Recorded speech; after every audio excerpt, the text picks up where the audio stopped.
How does your new life look for you? Because a lot of times we can't help ourselves when we don't know where we are headed. Where are you headed? Where do you want to be? And then we go from there. Welcome to the Mindful Agent, where real estate success meets health, mindfulness, and personal growth. Join me, Michael Coxen, top performing agent and broker owner of Magenta Real Estate, as I explore the intersection of wellness and business excellence, helping you thrive in both real estate and life. Today's guest is someone who truly embodies the spirit of conscious living. Jenn Urbaniak is a yoga teacher, meditation guide, and the visionary behind Ascension Mountain, a transformative platform that helps people scale their inner peaks of awakening and purpose. She's one of those people who just radiates peace and vitality in every space that she enters, whether that's on the trail, on the mat, or in a coaching session. In our conversation, Jenn shares how mindfulness helped her navigate some dark moments, helped her leave behind a path that no longer served her, and helped her step into work that she was meant to do. I know a lot of us have struggled with finding and living out our purpose. In this episode, Jenn and I explore how intention, presence, and even the quietest inner nudges can shape our entire life. Her journey from military discipline and collegiate athletics to spiritual entrepreneurship is nothing short of inspiring. So, if you've ever felt lost or unsure about your next step, or wondered how to create a life and business that aligns with your soul, this episode is for you. Let's dive in. Welcome Thanks. to the Mindful Agent. Excited to talk with you today. You have a great background. We met each other out on the trail, trail running and cycling now, coming out more and more. Mhm. So I always am chasing Jenn up a mountain. She's a heck of an athlete, very humbling. Hence the brand name. Exactly. But you've you always had a presence about you out there. You're the strong, silent type. And then I realized that you are, a yoga practitioner, meditation coach. I've listened to your meditations on Insight Timer, and I thought you would be a perfect guest here in the Mindful Agent. So thank you for coming. And we're into mindfulness here. So I want to kind of ask you question number one is, what is mindfulness to you? Mindfulness to me is just being present in every moment and having intention in everything that I do. And I think that I discovered this practice of mindfulness through just being in kind of dark times where it was like, how can I make my life better and kind of rise out of that and see the light in every situation? And that comes from like harnessing that little energy of what the outcome is in everything that you do. And so it was like, and it just starts with basic things like movement and kind of like what you're eating. And it's like, and then it goes into like who you're spending time with. And so it's just kind of encompassing all of these things in your life and through like daily routine, like how can you be more mindful and present? Mhm. And over time, I think you start to realize that when you are being mindful, you're conserving your energy and you are like full of vitality and it keeps you doing the things that you love to do. And you have the energy to do the things that you love to do and that you want to do. So yeah, that makes a lot of sense that it's almost like a snowball or vortex keeps building upon Mhm. itself. Everything you do, whether it's your eating, your running, your work, just you stay in that high vibration. Mhm. Yeah. And I think some of us have experienced that, even though it's maybe brand new to the practice. I think of just moments of joy and elation you have, try to stay within that entire feeling all the time. And Mhm. you mentioned coming out of a dark space, and I can relate to that. I think a lot of people find mindfulness through the darkness. Mhm. You mind sharing what that moment was for you? Yeah. So I think a lot of times when we face darkness or kind of dark times is when we lose connection to our inner selves and what I call our higher selves and that kind of divine connection. It's like anytime that we start to feel anxious, stressed, overwhelmed, confused, or lost in life is because we have lost connection. And so being mindful kind of sways you back and it connects you to where you are. And Yeah. So I Who you think, are. yeah, and who you are. So And who is the higher self? I think our higher self is like the reason that we are here on earth living. And I think that in order to find and kind of remember who we are, it takes this mindful practice. And so for me, kind of when I was in that darker time, and I think this is with a lot of people, is when we just are lost in our purpose, and we're kind of trying to navigate life and locate what I call our true north, which is our purpose. And so for me, I have a military background. And so I was in the military, and it just, it felt very like kind of closing in for me. Like it didn't feel like expansive for me. Mm. And it was so hard for me to kind of find myself and really embrace myself. And that's how I really discovered mindful practice, because I needed something that I could kind of get through each day and really look forward to those things each day. What is it about the military that was maybe restrictive? I mean, obviously, it's a extremely disciplined, told where to be, what to wear, what to And that's say. like why I signed up for it too, because I am a very like disciplined and like structured person. So it was really good for me, and like building all of these really strong foundational skills. But I just felt like it wasn't like who I was and kind of what my purpose was. And so I think that's kind of why it didn't resonate with me so much. And yeah, and so that's kind of why I've created Ascension Mountain, because I feel that it's been really life changing to really find what my purpose is and to kind of have that aim and direction and clarity through this practice of just conscious living and having a spiritual and mindful practice. Is that your purpose? Yeah, I And feel like it is. how, give some tips to us that how does one get started finding their purpose? I think it becomes, well, one of the first things I always tell people to do is just do things that you're passionate about, because, or the things that just make you happy. Because number one, that's going to raise your energy and your vibration. Like you talked about, oh, you always have this kind of presence when you're out on the trails. And it's like, well, that's because I'm doing Mm. really what I love to do. And I'm in nature, and I love nature. I love exercise, and I love community. So I am just like so happy. I don't care what's going on in my day. Yeah. Um, You're doing what you want to do. yeah. It's a passion of yours.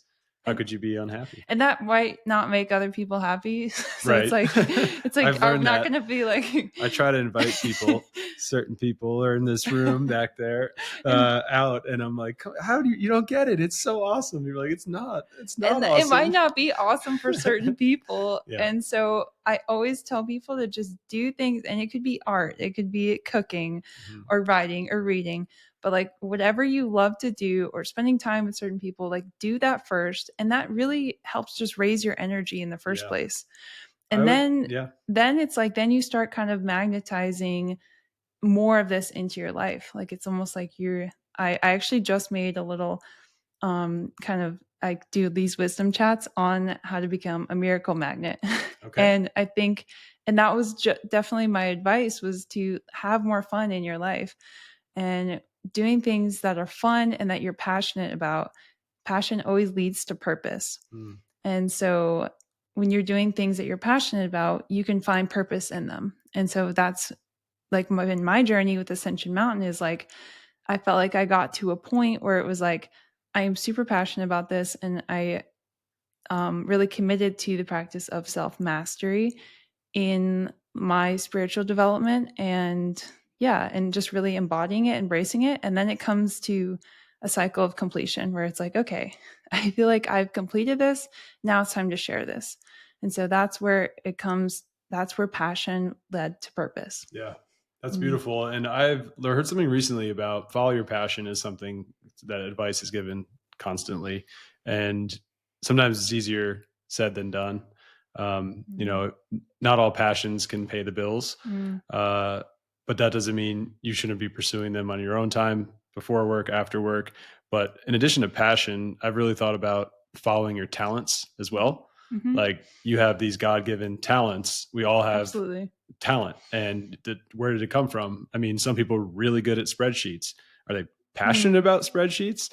Maybe not. But if you have a talent, like you should work perhaps in that field, like mm, where your talents lead you, and you'll find your passions. And I think that's the formula for a happy mhm. life.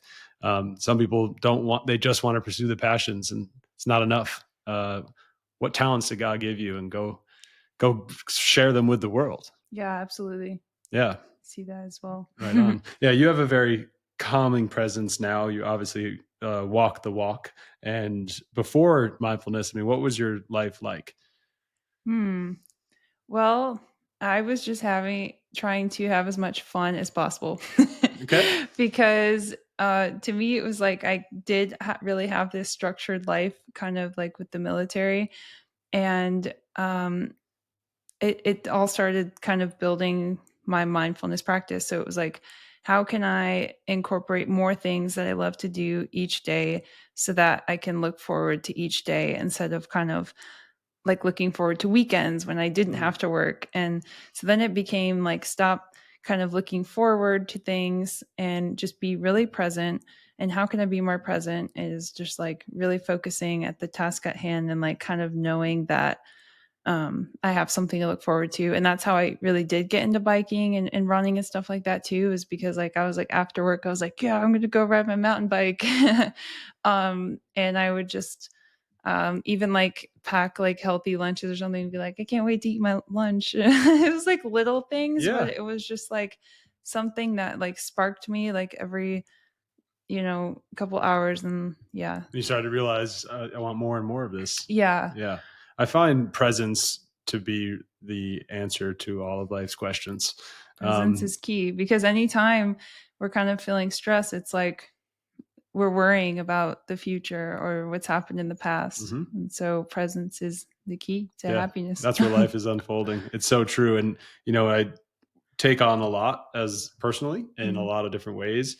And when I start thinking about everything I've got going on is when anxiety sets in. mm, And then when I just realize I trust in myself mm, to achieve whatever I need to achieve in the moment, mm, just starts to melt away.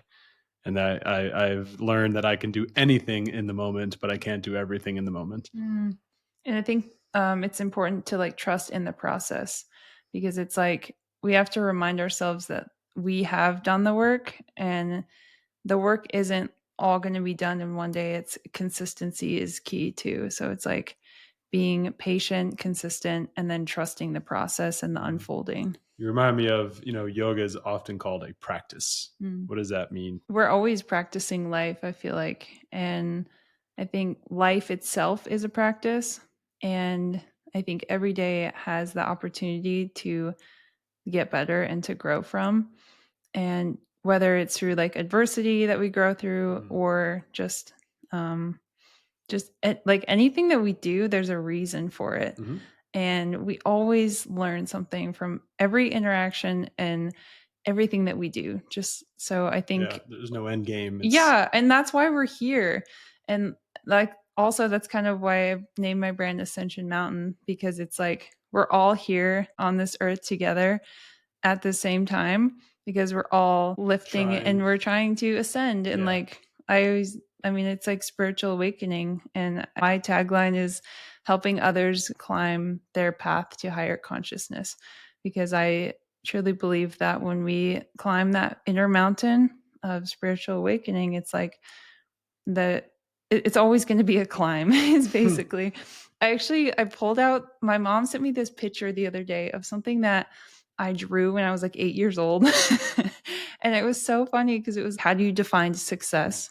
And Mm, I like wrote a quote. I was like 8 and it says um it said something about how the journey is never over and that I am by no means finished and I'll always keep going. And I was like 8, mm. and the drawing was like these like stairs, and it was this like stick figure like hanging on the stairs, and there was a boulder coming down, and then there was like a rain cloud like pouring rain, and at the top of the stairs there was a crown.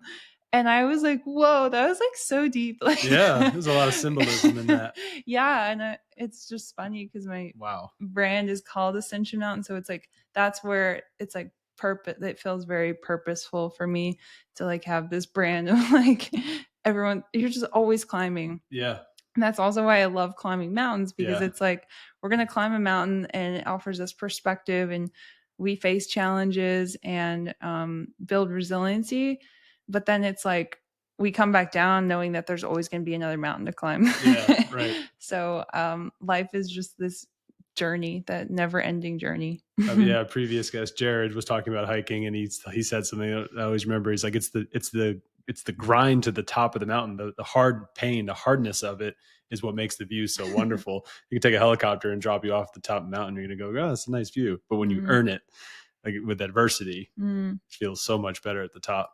So true. And then but to have that mindset that, okay, this is the top, but I'm gonna go back down and climb it again. It's that, I think, ties into what you're talking about. It's a practice. There is no summit. The mountain goes on, and maybe there is a bigger spiritual summit that we all will get to one day. But it's definitely a long journey. How do you, so if people work with you, how do you teach them to find their purpose, and how do you help them get up that mountain? So I provide a lot of content on my platform, just guided meditations. And then I have a couple courses and things like that. But I always just encourage people to, again, just do what they love. And then also just have something that you can return to every day, where it's like that is simple and effective, but something that you're able to tune into yourself every single day.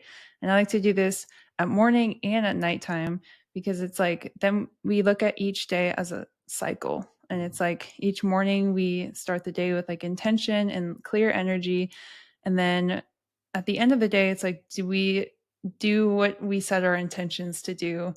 And then how can we kind of release the day and project, like, how do I want to wake up in the morning? Because before you go to bed, that's what your brain states into. So then when you wake up, you're going to you just keep this rhythm going. Yeah. So I think mornings and evenings are like very essential, and it can just be a couple minutes. Like, it doesn't have to be a lot. Like, it's just like, and it can be a quick meditation, or it can just be like a short, write something down, or even just a thought in your head.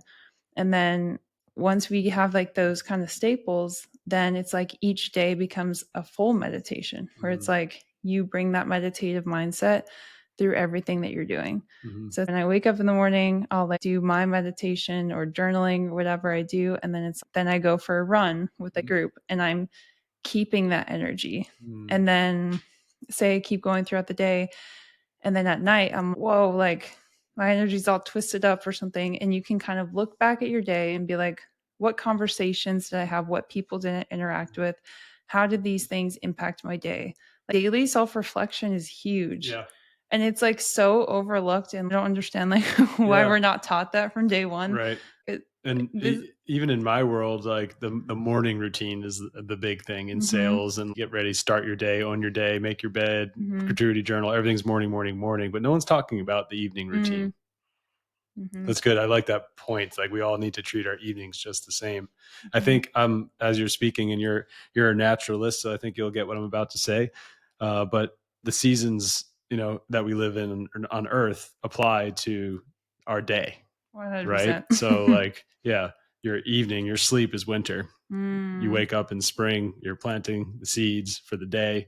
Summer, you're in the middle of the day, you're going action, a lot of action. Fall, now we're reflecting on the day. What could we have done better? In winter, we go to sleep. So you just made me think of my day as 4 seasons. Reflection. Yeah. Well, you inspired it. Like I got to treat every part of the day like a season. So true. Yeah, don't be too active at night, and make sure in the fall I'm reflecting and preparing for the next season.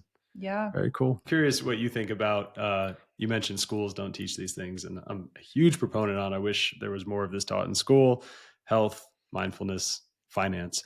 But what's like a dangerous belief that society puts into us about success and happiness? I think a lot of people think success, it has to be this major or big thing, and we kind of forget to look at our small wins. And I think those should be celebrated and acknowledged too. And I think we do focus a lot of times on really like long-term goals. And we can just have daily goals, because daily goals are super important, and those stack up over time to create big goals too, as well. Yeah. Um, There's a compound effect. yeah, I think so. Yeah. I mean, you can't get a big win without a lot of small wins. Mm-hmm. That's a good point. Yeah, we're all chasing the recognition, the trophy, the likes, the comments. Yeah, that too. And I think another thing that we should really embrace, especially in schools and things like that, is like one, embracing creativity, and then two, embracing authenticity. Mm. And authenticity is like also very overlooked, because when we teach authenticity, it's like then we can really be our true selves, and we can shine our own unique lights, and it keeps us away from comparing and competing with others.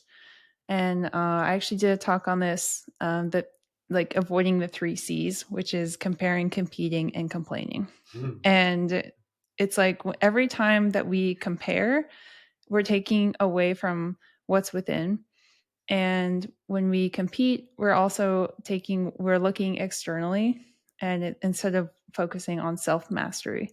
And so, and then complaining just drains your energy. You know, nobody wants to be around people who are complaining, because when you are not complaining, like you are projecting a clearer energy, and it's more positive. But Yeah. when you complain, it's like very negative and Yeah. kind of like a demagnifier. Yeah. And I think a demagnifier of abundance, Very as true. well, when you're basically telling the universe that you don't have enough. Yeah, And you're complaining about what happened. I think you're only attracting more of what you're complaining about. it's very true. Yeah. You've touched a few things at Magenta, our real estate brokerage, some messages that we try to get out in the world amongst our own agents is collaboration over competition, keeping an open forum amongst other agents to learn from their business, not compete with their business, having an abundance mindset that there's plenty of business to go around and I can learn from you and I can share my secrets with you and we can all do better. Yeah. As opposed to competing with one another, which is often a thing in the real estate industry.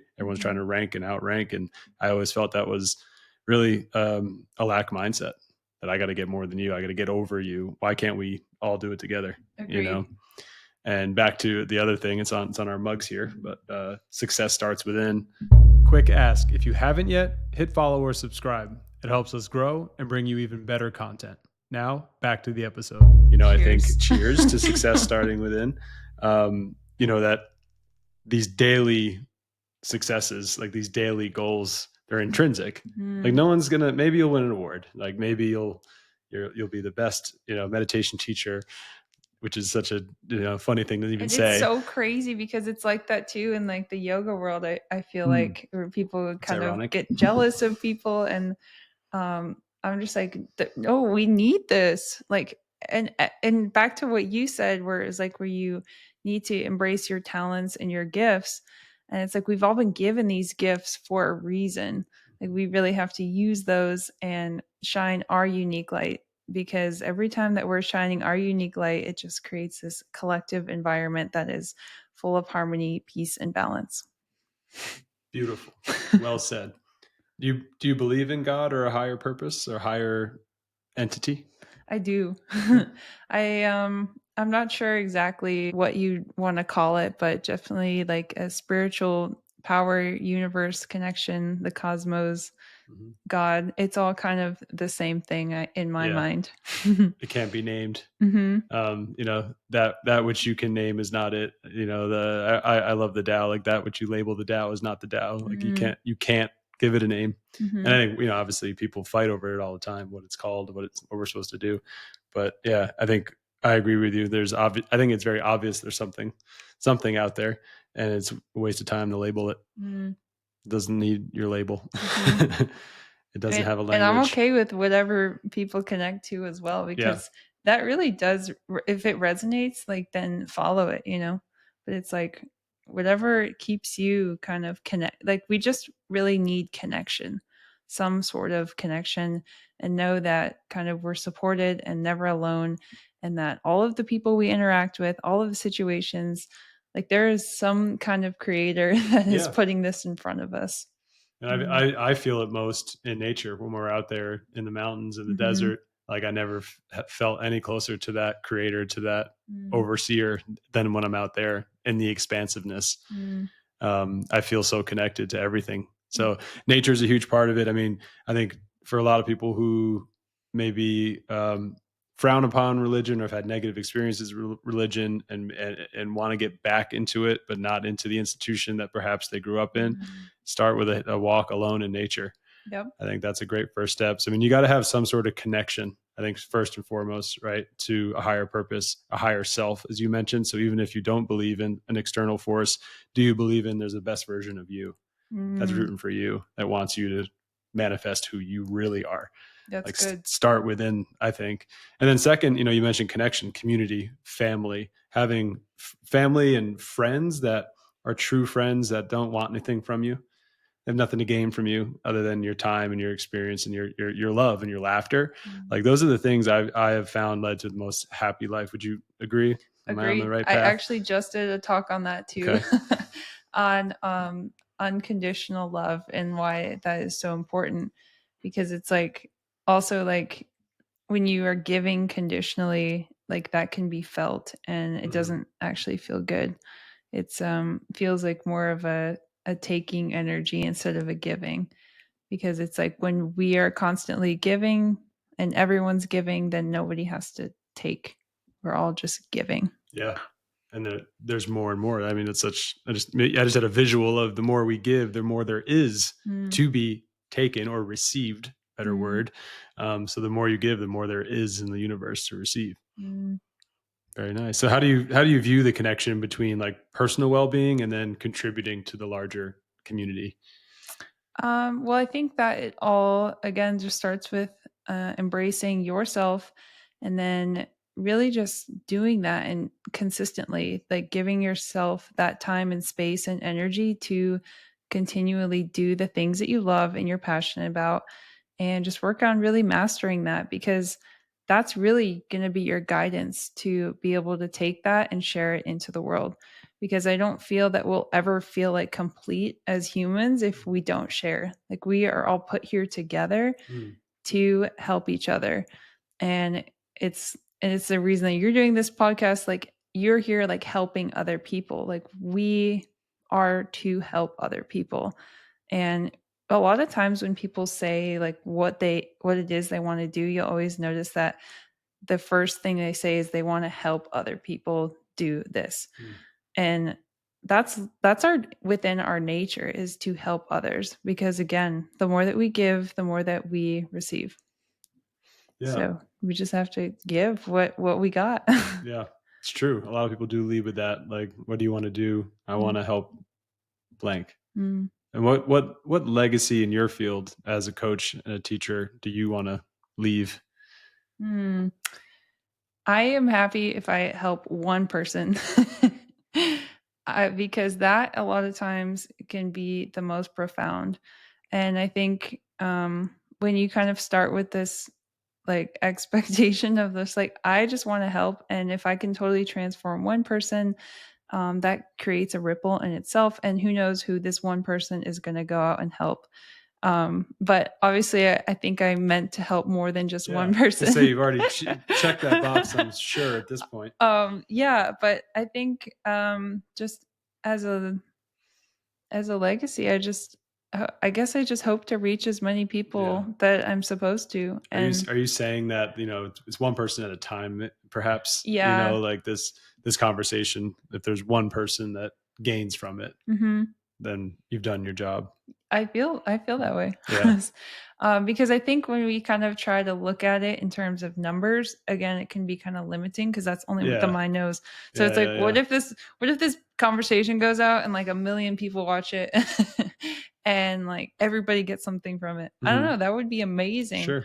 But what if I was like, I hope just this number. I think when we put like kind of numbers on it, it's kind Hmm. of like almost limiting. Yeah. So I think my goal is to just carry forth everything that I feel called to do. And because I feel like that is like my guidance and direction. Yeah. And the only time when I'm not going to kind of reach my highest potential is when I don't do things because I have doubt or kind of concern. And it's like, is this a real, and I think that comes down to the question, like, is this a real doubt or concern or worry, or um is this like actually just me kind of having that fear? Fear. And yeah, and we all have fear. And so yeah, Yeah, I think everything boils down to fear versus love. Like, mm, am I in fear or am I in love? If I mhm, can like think of that, it's and if I'm angry, it's there's fear. What am I afraid of? Well, mhm, I'm acting this way because I'm afraid of something happening, right? And it brings me back into the moment. I just want to live in love. So stop acting that way, mm, and focus on. I always say focus on process, not results. So like, yeah, one people, a million people, that doesn't matter. Like, focus on having a good conversation, asking you good questions, listening to you, focusing on the process of this conversation, mm, and whoever reaches, it reaches. Because I think if you mhm, do that well and tying it all together, you're in the moment. Like, mm, we're in the moment here right now, mm, and that's where the inspiration happens. And the word inspiration comes from in spirit. mm. And I feel that I'm with my higher self when I'm in the moment and I'm feeling inspired, tying it again back into passion and talent.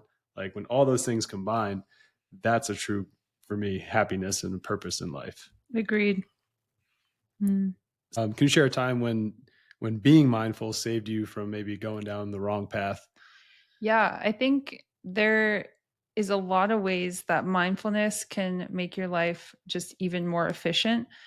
And I do this like almost daily where it's like, um, I think sometimes we can feel like very rushed, and we just always have to remember to like really listen to that inner voice. And actually, something happened the other day when we were on the bike ride. Hmm. um, I was riding behind two guys, and we were kind of going downhill, and I was like, "Oh, I should totally pass them," and I know that I could, but something in me was just like, "No, why don't you just chill and just like kind of be in the moment and stay behind them?" And I was like, "Okay." And we we came around the corner, and a tractor had pulled out in the middle of the road, and it was taking up the whole road, and it kind of had just started to like move by the time that we had like gone past the tractor. And that was me like listening, right? It's like those little moments, and I felt so grateful, and I just was like, wow, something is really guiding me and I'm really listening.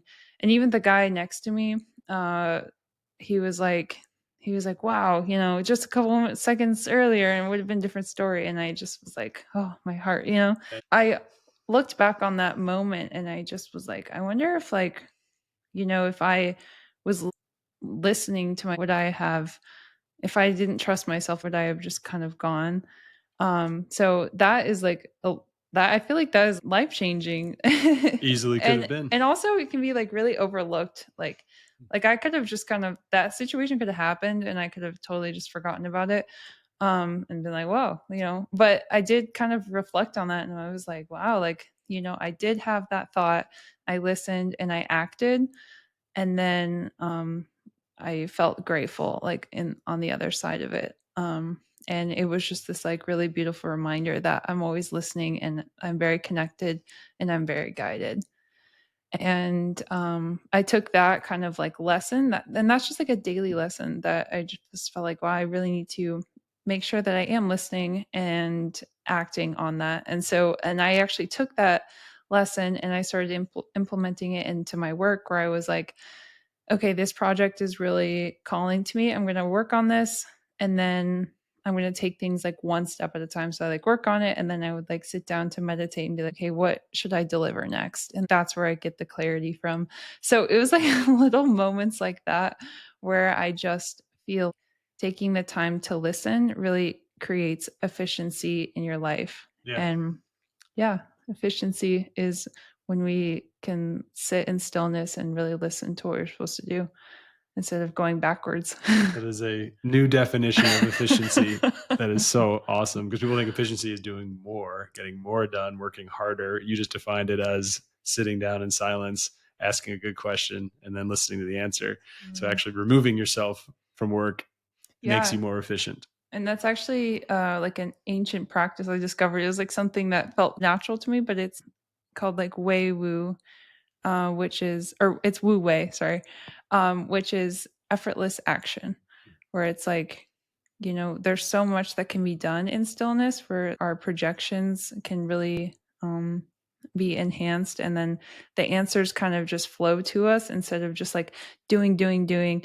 And then like we never have that time to create those efficiencies in our life. So it's actually really important that we take time to be in stillness and to listen to what we are to do to make our lives better and be more efficient. It's such a great point, and I hope my real estate agents in the audience are listening, because it's a go industry, and it's really important. I think it needs to shift that we need to sit back and reflect and evaluate and rest and ask good questions and listen to the answers.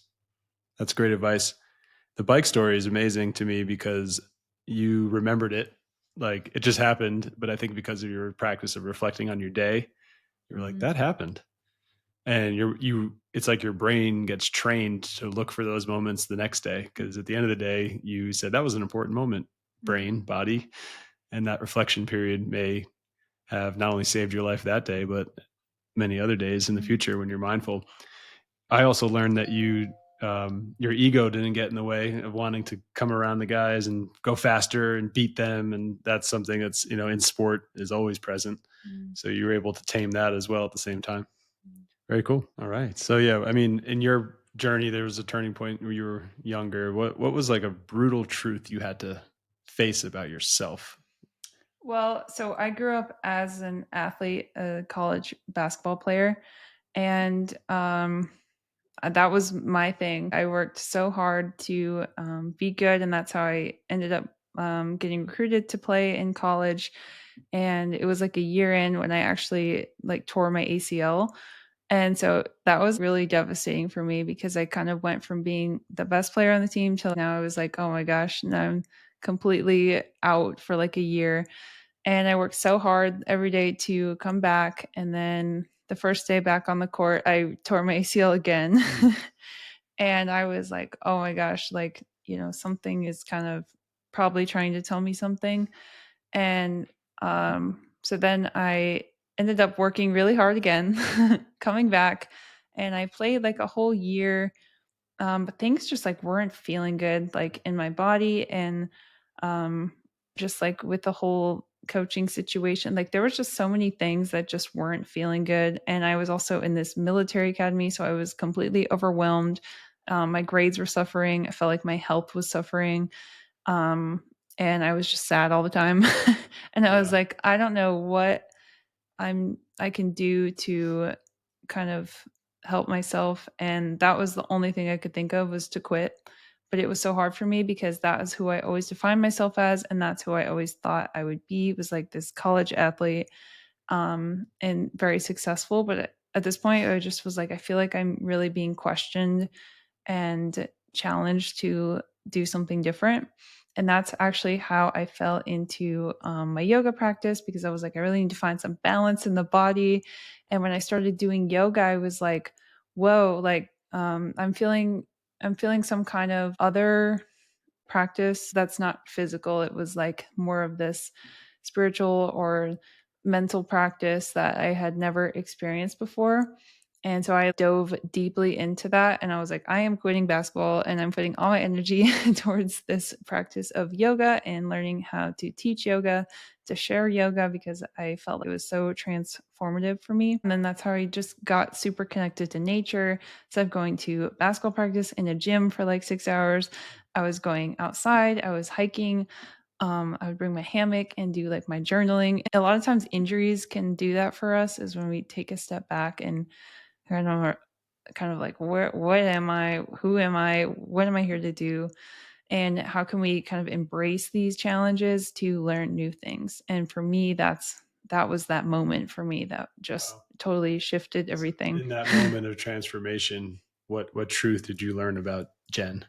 The truth that I learned was that this is what I'm supposed to be doing through that adversity. Cool. And learning be how to take adversity and turn it into purpose and growth. Very cool. So let's say there's someone out there who has zero experience or uh, knowledge of mindfulness, of this lifestyle that you embrace. They have no idea what you're talking about. How do you shake them and wake them up? What's one thing they can do today that is their transformative moment? I think I would turn it into asking them the question, um, how would you like to see your life and change, and how does your new life look for you? Because a lot of times we can't help ourselves when we don't know where we are headed. And and also, I feel that I am not able to change anyone that doesn't want to be changed. Like, that has to come from within. And so I think just even asking the question is always the number one thing, where it's like, where are you headed? Where do you want to be? And then we go from there.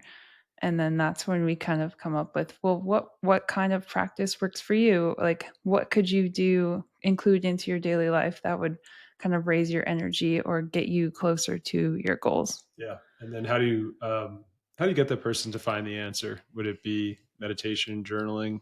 Yeah, I think meditation is always the answer. Like, how can we? And people always will be like, "I've tried meditating; it's not for me." And I I get it, but I also don't, because I'm like, I just think you're not like trying, or maybe like Giving you up too haven't fast. found a right meditation practice or tool, because there's a lot out there. And it can be breathing, it could even be mindful walking, and it could be journaling. Like, journaling is a great tool. Like, if you really don't like to sit in silence, or like if you don't want to just like put on a meditation clip or something, like, journaling is a great way to get the soul to really speak to you. So I think journaling is a number one tool that everyone should incorporate. If you don't want to sit in meditation, Yeah, it I could be like, journaling. write down the question and then free write the Mhm. answers. I love doing that to help me solve my own problems. And those who say they've tried meditation and they don't doesn't work or they don't like it, I was that person. Mhm. And then I heard once, that's the point. The restlessness you feel in your body, you can't get comfortable, the thoughts, the Mhm. distractions, you start thinking about your grocery list. Mhm. That is meditation. Mhm. You're not doing it wrong. You're not doing it poorly. Yeah, Like it's true. it's going to be a challenge. And once I was like, oh, okay, this me being bad at it is me doing it. Yeah. Right. And then like ultimately, like any other practice, it's It's a better and better and practice better. You too, get more yeah. comfortable. You go up there I was thinking about groceries again. Mhm. Haha. That's like I catch myself instead of getting frustrated with myself. Mhm. Why can't I empty my mind? Mhm. Your mind is not meant to be emptied. It's going Mm-mm. to chatter all day long. It's can you observe it? Mm. So yeah, once anyone who says they've tried it, know that you're not failing. That is the point of it. Mhm. And it's okay. I'll give you a gold star if you're thinking too much or you're fidgety. That's what you're supposed to be doing. Yeah. Yeah. And with a seasoned meditator like you, I'm sure can do it longer and better.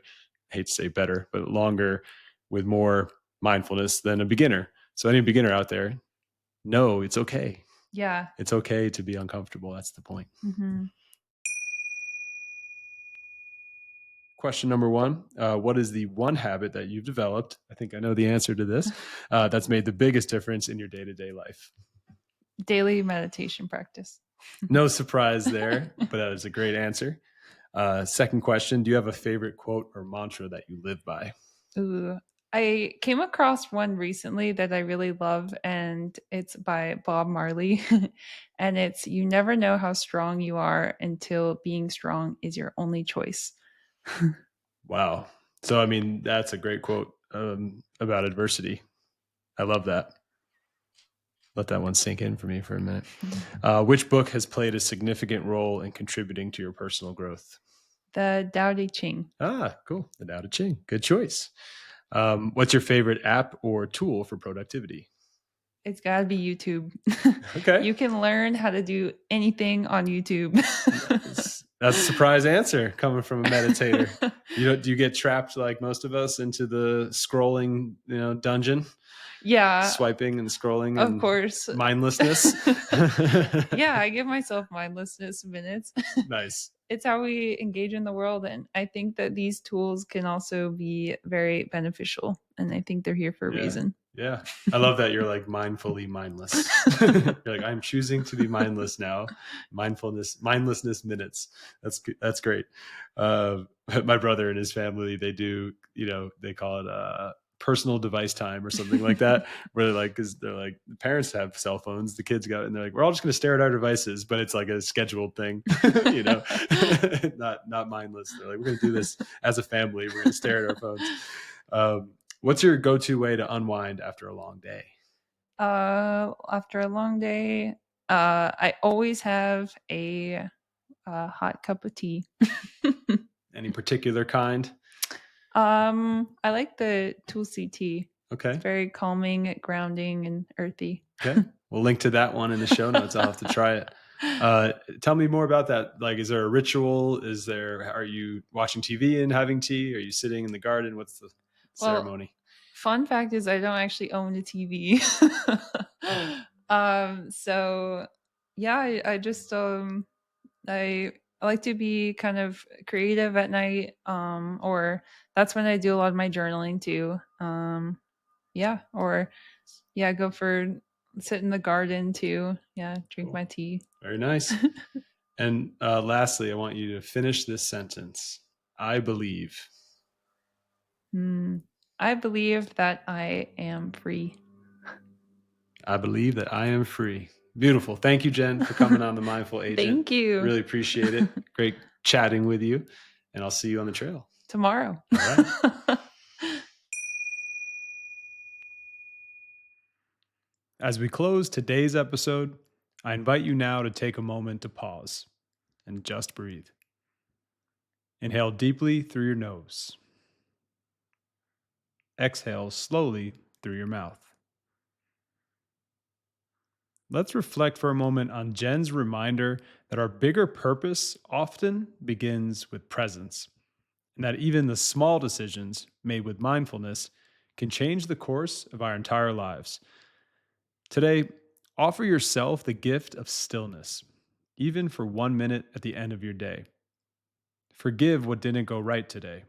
Send love to anyone who triggered you, and return your energy to where it belongs, within you. Listen to that quiet voice inside, the one that nudges you towards alignment. It might be whispering your next move. Thanks for joining me on The Mindful Agent today. Until next time, stay grounded, stay grateful, and remember, success starts within. Thanks for joining me on this journey today. I'm Michael Coxen, and this is The Mindful Agent. Join me next time as we continue to explore the intersection of real estate, health, looking to grow your real estate career. At Magenta Real Estate, we put you first. Our entire business is built around your well-being and your success.